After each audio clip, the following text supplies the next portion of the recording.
Hello students, in continuation of previous video that was related to accounting for bill of exchange, now I am taking situation यानी कि case number 3 when bill is discounted from bank. और after watching this video you will acquire knowledge about recording of bill of exchange transactions under various situation, and situation is bill discounted from bank. ये bill discounted from bank क्या होता है, उसी statement से हम समझने की कोशिश करते हैं जो स्टेटमेंट हम पहले से लेकर चल रहे हैं। हरमन ने 20,000 की सेल करी अमन को, और 20,000 की सेल जब करी तो अमन ने पैसे देने से अभी कहा है कि मैं 2 महीने बाद पैसे दूंगा।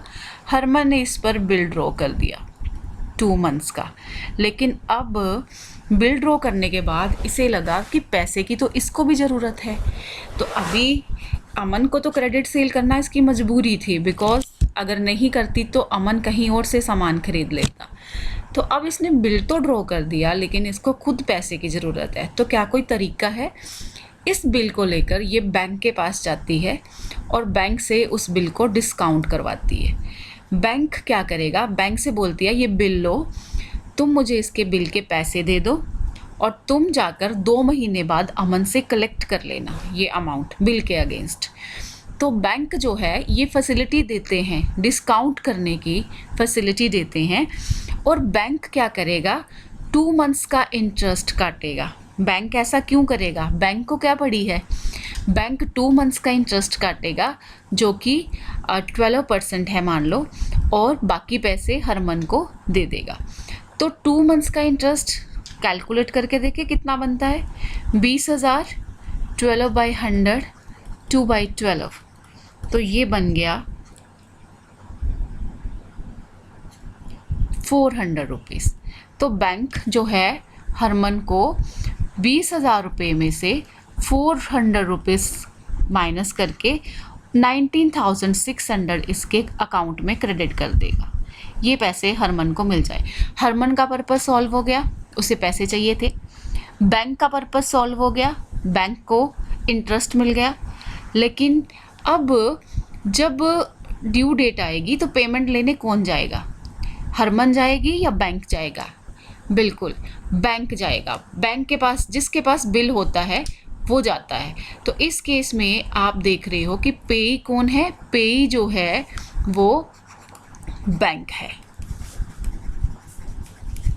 ठीक है, तो अब अगर हम इन सिचुएशन को लड़ीबद्ध करें, एक सिस्टम में रखें, तो हमारी जो सिचुएशंस हैं वो बनी क्या?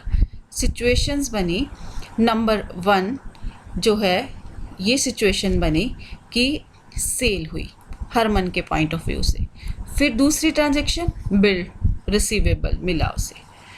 तीसरी ट्रांजैक्शन उसने उस बिल को डिस्काउंट करवाया। तो ये जो जर्नल एंट्रीज होंगी वो भी 3 ट्रांजैक्शंस की होंगी, और तीनों ट्रांजैक्शन एक एक करके हम इसकी जर्नल एंट्री पास करेंगे। तो जर्नल एंट्री मैं पास करने लगी in the books of Harman. तो first of all for sale, तो सेल के लिए क्या जर्नल एंट्री पास होगी? नंबर 1 वही एंट्री जो हम कर रहे हैं already, Aman debit to sales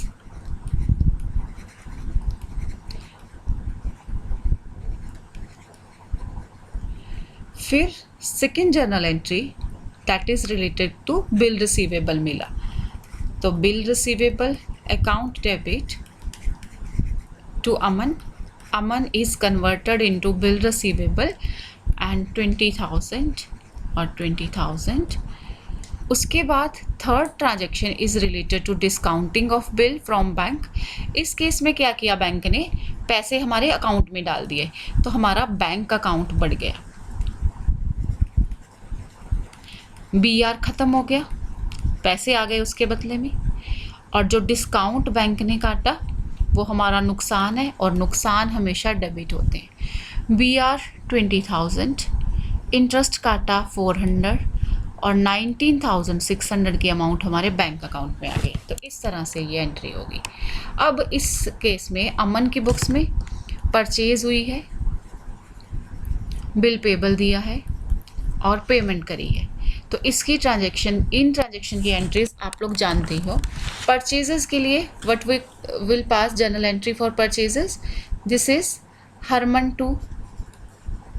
purchases to Harman,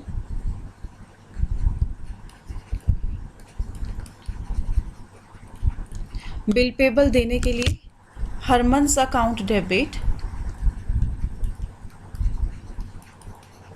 to bill payable 20,000 amount इस केस में भी था। और उसके बाद बिल पेबल के अगेंस्ट कैश दिया, वो चाहे बैंक को दे, चाहे सिमरन को दे, चाहे हरमन को दे, इसकी जर्नल एंट्री यही रहेगी। Now let's take next situation is bill जो है that is given to bank, ठीक है, for collection, bill send to bank for collection. तो इस केस में क्या होगा,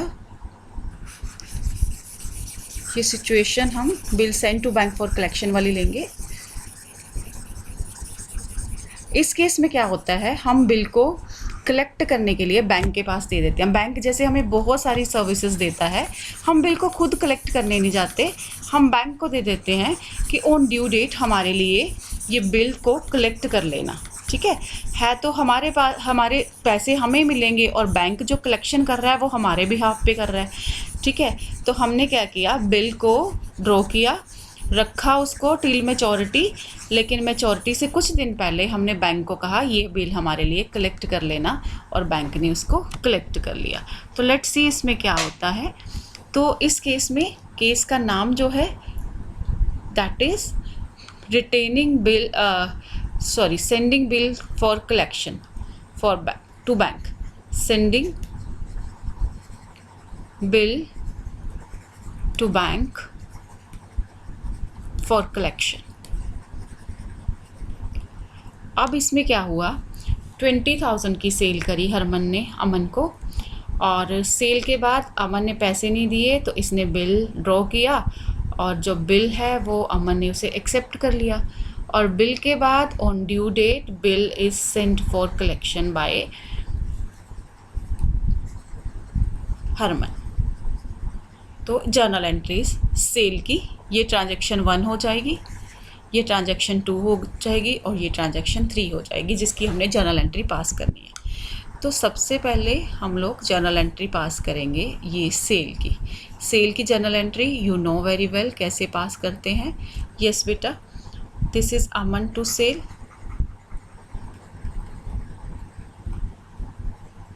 $20,000 और 20,000, फिर BR account debit to Aman,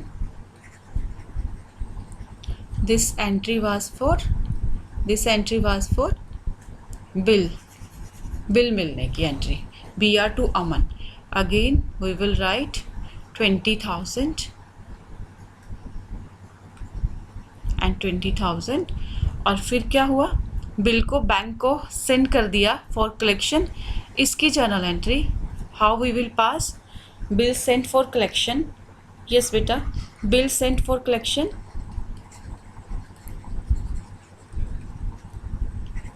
account debit to BR account.